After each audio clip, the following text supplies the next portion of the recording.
ঈদ যাত্রার হুমড়ি খাওয়া ভিড় মনে হতে পারে। মানুষ দৌড়ে বাস ট্রাকে উঠছেন নারীর টানে বাড়ি ফেরার জন্য, কিন্তু না, এটি কোনো মহাসড়কের ঈদ যাত্রার দৃশ্য নয়। এটি নাটোরের গুরুদাসপুর ও বড়ইগ্রামের কৃষি শ্রমিকদের জীবনযাত্রার প্রতিচিত্র। ঈদের আমেজ শহরের বাজারে জমে উঠলেও হাজার হাজার বিঘা জমিতে এখন চলছে রসুন তোলার ব্যস্ততা। ভোরের আলো ফোটার সঙ্গে সঙ্গে তারাস, রায়গঞ্জ, সলঙ্গা, উল্লাপাড়া ও সিরাজগঞ্জ থেকে শ্রমিকরা ছুটে আসেন এই শ্রমিক হাটে। মালিকদের সঙ্গে দরদাম করে তারা ছুটে যান ক্ষেতের দিকে। প্রতিদিন নারী শ্রমিকরা ৩০০ টাকা আর পুরুষ শ্রমিকরা ৫০০ টাকা মজুরিতে কাজ করেন।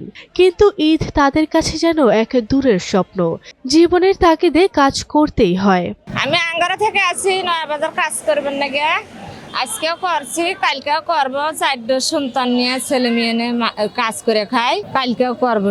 মার্কেট টার্কেট করা লাগবে। 500 টাকা দিন কাম করতে, এখন ঈদের মার্কেট করা হয়নি। এখন কালকে কাজ টাজ করে দেখা যায় এখন কিরম হয়। কিছু টাকা জমাইছি কাজ কাম করে, এখন মনে করেন আজকে বউ বাচ্চা নিয়ে মার্কেটে যাবো। আর স্বল্প মূল্যে আর কি জীবনযাপন, সামনে ঈদ, কেনাকাটা করার জন্য কাজ করতে আসে।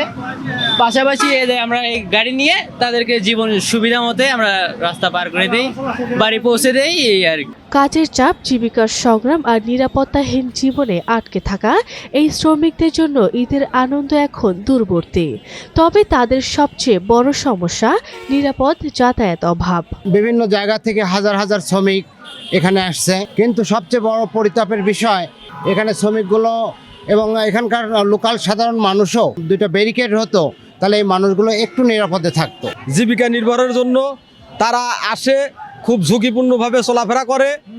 করজোর অনুরোধ সরকারের কাছে 2 মুড়া 2 একটু ব্যারিকেড 2 সাইডে, আর সুতরাং ওভারব্রিজ সাইডে ওভারব্রিজ দেওয়াও প্রচণ্ড দরকার। এখানে প্রতিনিয়তই প্রায় সপ্তাহে 2-1 মানুষ মারা যাইতেছে।